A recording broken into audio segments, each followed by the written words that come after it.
হাসির রাজা, জ্ঞানের রাজা, রসিক রাজা।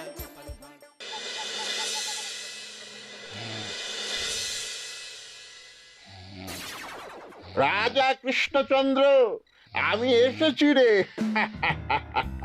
চোখ খুলে দেখ বাবা। কে কে কে আপনি? আমি স্বামী খটখটানন্দ। আমি জানতে পেরেছি তোর মনে সুখ নেই, তাই তো সেই সুদূর হিমালয় থেকে ছুটে এলাম। ও, আপনি কি করে জানলেন সাধু বাবা? ওরে পাগল ছেলের কথা শোনো। সন্তানের মনের কথা যদি জানতেই না পারি, তাহলে কিসের তপস্যা আর কিসের ধ্যান? কি জেনেছেন সাধু বাবা? 3 দিন ধরে মনে কোনো সুখ খুঁজে পাচ্ছি না, নানান রকম চিন্তায় জর্জরিত হয়ে রয়েছি। তার মধ্যে আজ 3 দিন হলো রানী বাপের বাড়ি গিয়ে রয়েছে। সুখ কি তোর একার? এই মায়ার সংসারে সুখ খুঁজে পাবি কি করে? তোর যে তপস্যার সময় হয়েছে বাবা। শোন, এই পাথরটা ধর। আমি যোগ বলে এই মন্ত্রপুত পাথর পেয়েছি। কাল পূর্ব দিকের নদীর পাড়ে এই মন্ত্রপুত পাথর স্থাপন করবি। আমি চাই তুই নিজে এই পাথরের আরাধনা করিস। তাই ওইখানে এক কুটির বানিয়ে তুই একা থাকবি। একা? আর রানী? সংসারে দুঃখ ছাড়ার কিছুই নেই। তোর আসলে সুখ লুকিয়ে আছে ওই মন্ত্রপুত পাথরে। এই পাথর তোর মনে সুখ ফিরিয়ে আনবে আর এই গোটা রাজ্যে শান্তি বজায় রাখবে। ঠিক আছে বাবা।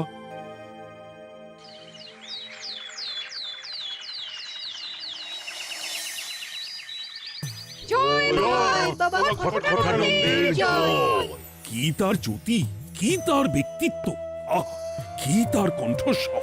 এই মন্ত্রপুত পাথর আমার এবং এই রাজ্যের সকলে সুখ শান্তি ফিরিয়ে আনবে। আজ থেকে আমি সাধু বাবার পরামর্শ মতন এখানেই থাকবো। তোমাদের যার যা যা বক্তব্য আমাকে এখানে এসেই বলবে। কোনো চিন্তা করবেন না মহারাজ, আমি সব সামলে নেব। আপনি নিষ্ঠা সহকারে সাধু বাবার আদেশ পালন করুন। মহারাজ, যার নামেই খট তার কথাই ভরসা করা কি ঠিক হবে? একটা সামান্য পাথর কি করে সুখ ফিরিয়ে আনবে মহারাজ? বিষয়টা কি খটখটানন্দের মতন খটকার নয়? এটা মোটেই সামান্য পাথর নয় গোপাল, এটা মন্ত্রপুত পাথর। আর এসব হচ্ছে বিশ্বাসের ব্যাপার। শুধু তোমার মতন ভাঁড় দিয়ে কি আর রাজ্য চলে? রাজ্য চালাতে গেলে ভক্তি, শ্রদ্ধা, আশীর্বাদও দরকার হয়। ঠিকই, শাস্ত্রে বলে বিশ্বাসে মিলায় বস্তু, তর্কে বহুদূর। কিন্তু মহারাজ, রাজ্যটাও তো চালাতে হবে। আপনি এখানে থাকলে এই রাজ্যের কি হবে মহারাজ? একবার ভেবে দেখুন, সাধু বাবা আসল না হয়ে নকলও তো হতে পারে। দেখো গোপাল, তোমার যদি মনে বিশ্বাস না থাকে তাহলে আমি বলবো তুমি আর এখানে এসো না। তবে সাধু বাবার নামে কোনো বাজে মন্তব্য আমি শুনবো না। আমি চাই না আমার এই অবিশ্বাসের কারণে আমার রাজ্যের কোনো ক্ষতি হোক। আর আমি এই রাজ্যের মন্ত্রী, আমি থাকতে তোমাকে রাজ্য নিয়ে বেশি ভাবতে হবে না। তুমি এখন যাও তো গোপাল, যাও। মহারাজকে আর বিরক্ত করো না। পাল না থাকলে এ রাজ্যের কিছুই এসে যাবে না। আমরা থাকতে নাকি ভাঁড় চালাবে রাজ্য? আচ্ছা, ঠিক আছে, দেখা যাক। তাহলে আসি মহারাজ। হ্যাঁ হ্যাঁ, এসো এসো।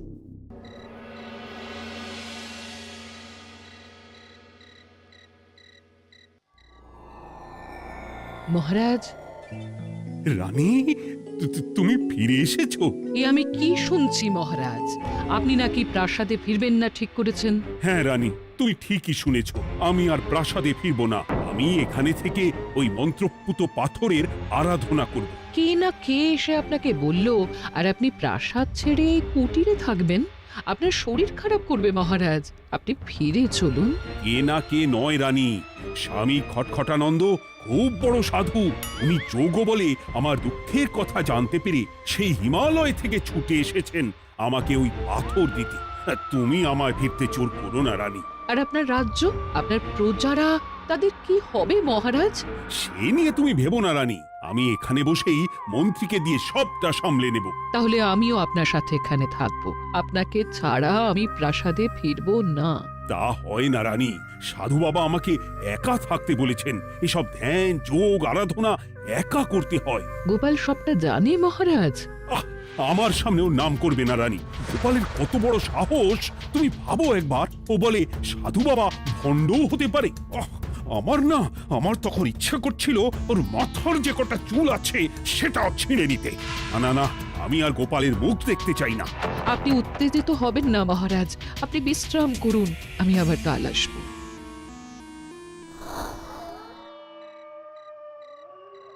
রাতের হাটেও সবজির যা দাম বেড়েছে, এরপর শুধু এক বেলা খেয়ে থাকতে হবে।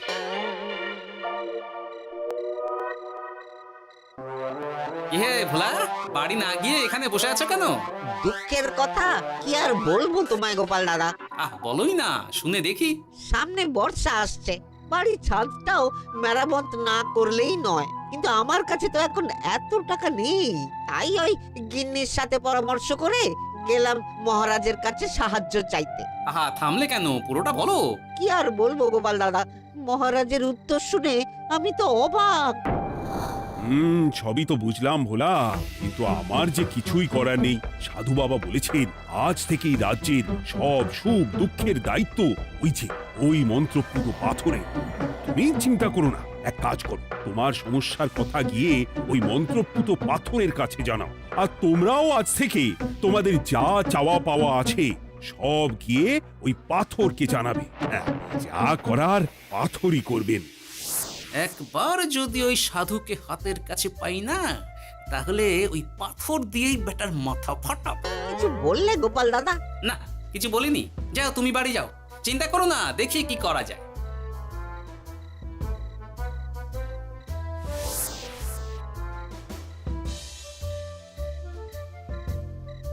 কি ব্যাপার, এত রাতে বটা ঘটা মন্ত্রীর বাড়িতে কি করছিল? কি বটা ঘটা, আজকে মন্ত্রী মশাইয়ের বাড়ি খাওয়া দাওয়া ছিল? খাওয়া ছাড়া কি অন্য কিছু আসে না তোমার মাথায়? চ চ চ, আমাদের অনেক কাজ আছে, চ। আরে এত তাড়া কিসের? বাবা, বটা ঘটার এত কি গুরুত্বপূর্ণ কাজ যে একেবারে ছুটে পালালো? না, ব্যাপারটা তো সুবিধের ঠেকছে না।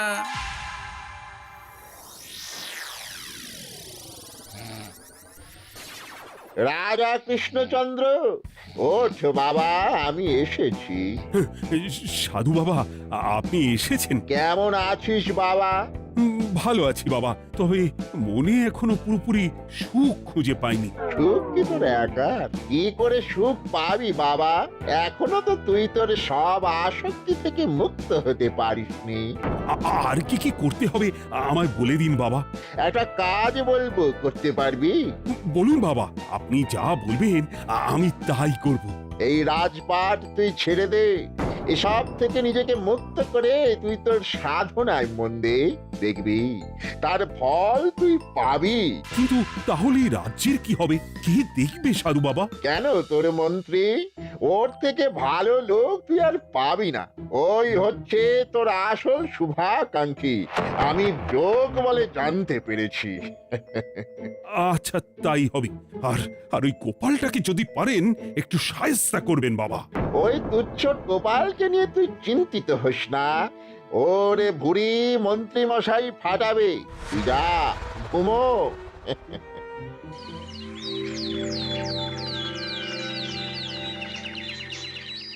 শোনো শোনো শোনো, আজ থেকে মহারাজ কৃষ্ণচন্দ্রের আদেশে এই রাজ্যের ভার এই রাজ্যের মন্ত্রীর। আর মহারাজ নিজে তার কুটিরে নিরিবিলিতে থাকতে চাইছেন।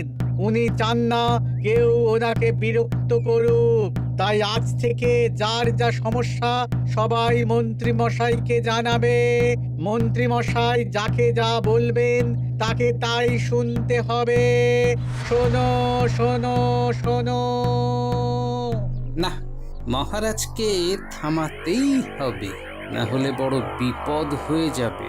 যাই।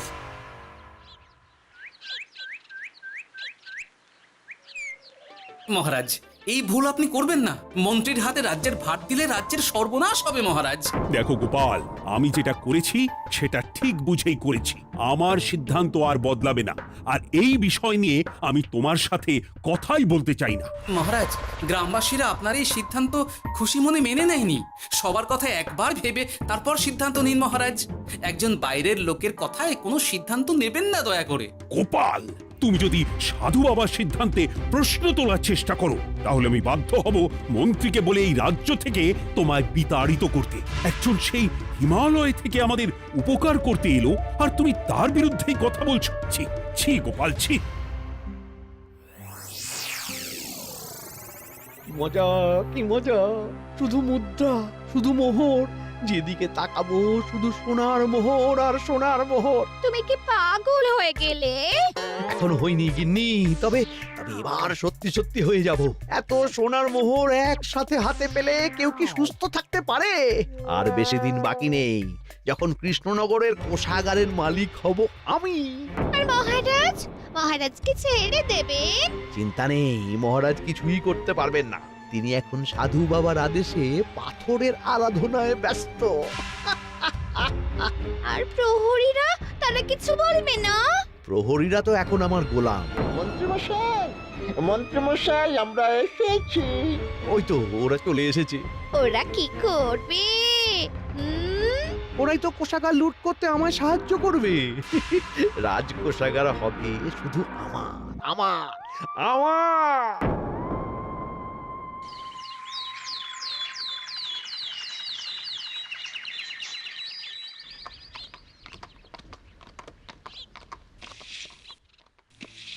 গোপাল, রানীমা, আপনি আমায় ডেকে পাঠালেই তো পারতেন। রাজ্যটার যে কি হবে গোপাল? মহারাজের উদাসীনতায় মন্ত্রী তো সব লুটে পুটে একাকার করে ছাড়বে। তুমি কিছু একটা করো গোপাল। সে তো আমিও বুঝতে পারছি রানীমা, কিন্তু হাজার চেষ্টা করে ও মহারাজকে বোঝাতে পারছি না। মহারাজ সাধু বাবার পাল্লায় পড়ে আর কিছুই বুঝতে চাইছেন না। এই রাজ্য আর মহারাজকে একমাত্র রক্ষা করতে পারবে তুমি গোপাল। কিছু একটা করো। কি হয়েছে, তোমরা হট্টগোল করছো কেন? তুমি আর একটা বিহিত করো গোপাল দাদা, আমরা তো আর থাকতে পারছি না। তুমি এর এক বিহিত করো গোপাল। আচ্ছা, কি হয়েছে বলবে তো? মন্ত্রী মশাই সবার কাছ থেকে অগ্রিম কর চেয়েছে। সে প্রহরী পাঠিয়ে সবার বাড়ি বাড়ি বলে এসেছে দুদিনের মধ্যে অগ্রিম কর না দিলে সবাইকে ধরে কারাগারে ভরে দেবে। একে তো আমরা কোনো সাহায্য পাচ্ছি না, তার উপর আবার এই জুলুম কি করে মেনে নেব বলো তো গোপাল দাদা? আমাদের বাঁচাও গোপাল দাদা, আমাদের বাঁচাও, না হলে এই মন্ত্রীর জুলুমে আমরা সবাই মারা যাব। হ্যাঁ গোপাল, তুমি পারবে। কিছু একটা করো গোপাল, এই রাজ্যটাকে বাঁচাও। না, আর নয়, এবার এর একটা বিহিত করতেই হবে। শোনো, তোমরা সব নিজের নিজের বাড়ি যাও, আমি দেখছি কি করা যায়। মন্ত্রী দুদিনের মধ্যে কর চাইছে কেন? ওর আসল উদ্দেশ্য কি? না, বিষয়টার খোঁজ নিতে হচ্ছে। পুটি, এই পুটি। গোপাল দাদু, তুমি? শোন, একটা কাজ আছে বুঝলি, বটা ঘটার উপর নজর রাখতে হবে। পারবি তো? হ্যাঁ হ্যাঁ দাদু, এটা আর কি এমন কাজ? এই তোর হাতে ওটা কি রে? ও এটা পুতুল, বাবা এনে দিয়েছে। পাথরটা খুব চেনা চেনা লাগছে, কোথায় যেন দেখেছি। কোথায়? রে, সাধু বাবার দেওয়া পাথর। আর এটা একই পাথর মনে হচ্ছে। এই তোর বাবা এটা কোথায় পেয়েছে রে? তা তো জানি না, তবে শুনেছি পাশের গ্রামে। বাহ, পাথরগুলো দেখতে তো খুব সুন্দর। এই সব পাথর তোমার? আজ্ঞে হ্যাঁ, আমি এই পাথরের মূর্তি বানাই। এই পাথর কি তুমি বিক্রি করো? না না, শুধু পাথর তো বিক্রি করি না। এটা কি? ও, ওটা আমি আমার সব পাথরের একটা চিহ্ন দিয়ে রাখি। এতে বোঝা যায় যে এই পাথরের মূর্তি আমার তৈরি। বাহ, চমৎকার কাজ করেছো। তোমাকে যে কি বলে ধন্যবাদ দেব তুমি জানো না। কৃষ্ণনগরের কত বড় উপকার তুমি করলে। গোপাল দাদু, ও গোপাল দাদু, গোপাল দাদু, গোপাল দাদু। কি ব্যাপার, এত সকাল সকাল? ভালো খবর এনেছিস মনে হচ্ছে। শুধু ভালো নয় দাদু, একেবারে গরম খবর। দাদু, রহস্য আমরা ফাঁস করে ফেলেছি দাদু। বলিস কি রে? শুনি শুনি। কাল রাতে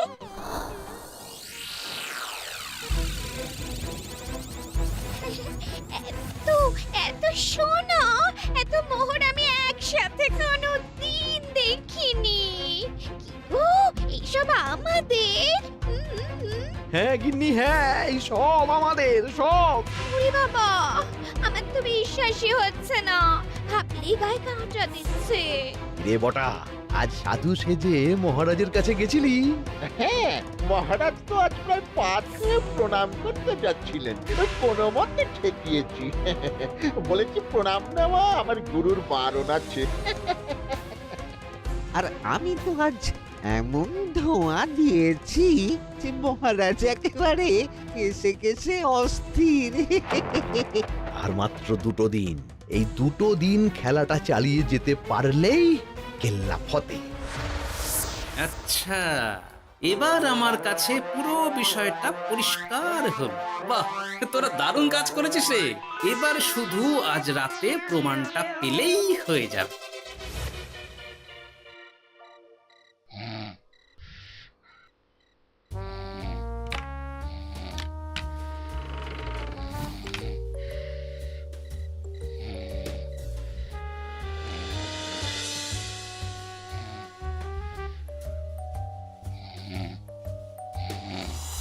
এই তো একে একে 2 মিলে যাচ্ছে। বাবা বাবা বাবা, এবার খেলা জমবে।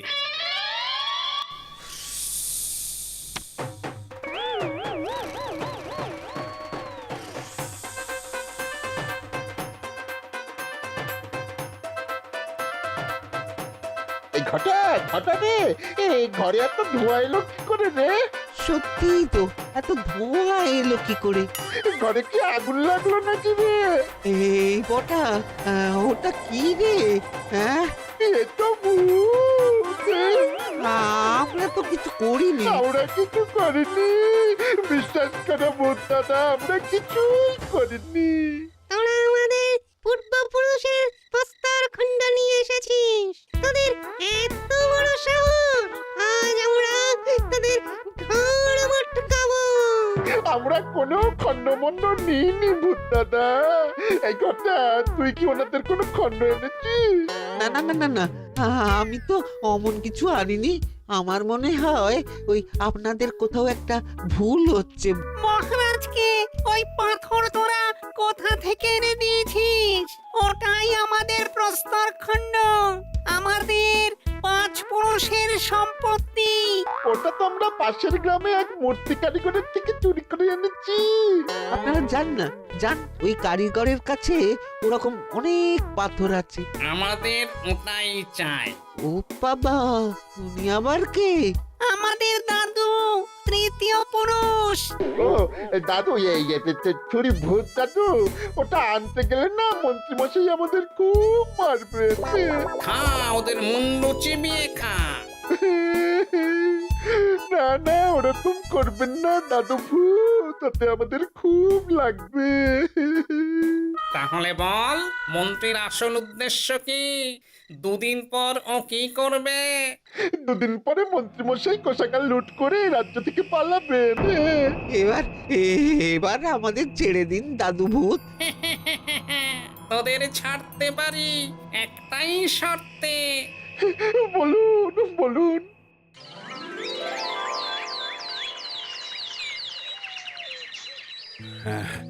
রাজ্যের পরিস্থিতি কি? প্রজারা সবাই ভালো আছে তো? হ্যাঁ মহারাজ, সেসব নিয়ে আপনি একদম চিন্তা করবেন না। বাবা, আপনি এসেছেন? আরে কৃষ্ণচন্দ্র, একটা কথা তোকে না বলে আর থাকতে পারলাম না। এটা আবার কে রে? বলুন বাবা।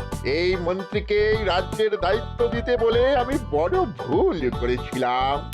আসলে এই মন্ত্রী হচ্ছে চোর, ও তোর কোষাগার ফাঁকা করে পালাবার মতলব করেছে। কি বলছেন বাবা? মন্ত্রী, উনি যা বলছেন সব সত্যি? না না মহারাজ, এই বটা কি হচ্ছে কি? বটা? তো তুমি সাধু বাবাকে বটা বলে ডাকছো কেন? আমি বলি কি বাবা, এই মন্ত্রীকে তুই শুলে দে। বটা, তুই থামবি? আমার খেয়ে আমায় ছুরি মারা? ওর কথা আপনি বিশ্বাস করবেন না মহারাজ, ও সাধু নয়, ও ভণ্ড। মানেটা কি? মন্ত্রী মশাই ঠিকই বলছেন মহারাজ। ও সাধু নয়, ও কৃষ্ণনগরের বটা। এসব আপনার আদরের মন্ত্রীর কাজ মহারাজ। মন্ত্রী আপনার রাজ্য লুট করার মতলব করেছে, তাই বটাকে সাধু সাজিয়ে আপনার মন জয় করে প্রথমে আপনাকে প্রাসাদ থেকে তাড়িয়েছে, তারপর রাজ্যপাট নিজের হাতে নিয়ে কোষাগার হাতিয়েছে। আর এই পাথর কিসের গোপাল? পাথর? পাথর এই কারিগরের মহারাজ। উনি পাশের গ্রামে এই পাথর দিয়ে মূর্তি গড়েন। মন্ত্রী বটাকে দিয়ে এই পাথর চুরি করিয়েছে।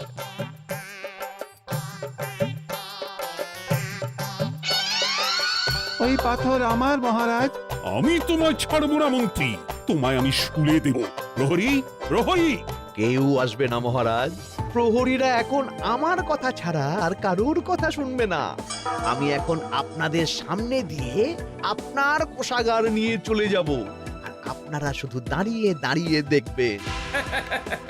রে ন্যাপলা পুঁটি গুলটে, মন্ত্রীকে বেঁধে ফেল। এত সোজা নয় গোপাল, দেখবে? প্রহরী, প্রহরী! চেঁচান চেঁচান, আরো জোরে চেঁচান, কিন্তু ফল হবে না। আপনার প্রহরীরা সব গ্রামবাসীর হাতে বন্দী। আমায় ছেড়ে দিন মহারাজ, আমার ভুল হয়ে গেছে। এমন ভুল আমি আর করবো না মহারাজ, আমায় ছেড়ে দিন। ছেড়ে দেব? তোমার ব্যবস্থা আমি করছি। কিন্তু গোপাল, আমার মনের সুখের কি হবে? আমি কি আর সুখী হতে পারবো না? কেন পারবেন না মহারাজ? রাজার আসল সুখ তো তার প্রজার সুখে। একদম ঠিক কথা বলেছে গোপাল। প্রজার সুখেই রাজার সুখ। ঠিক গোপাল, ঠিক। তুমি না থাকলে যে আমার কি হতো? জয় গোপালের জয়! জয় গোপালের জয়! হাসির রাজা জ্ঞানের রাজা রসিক রাজা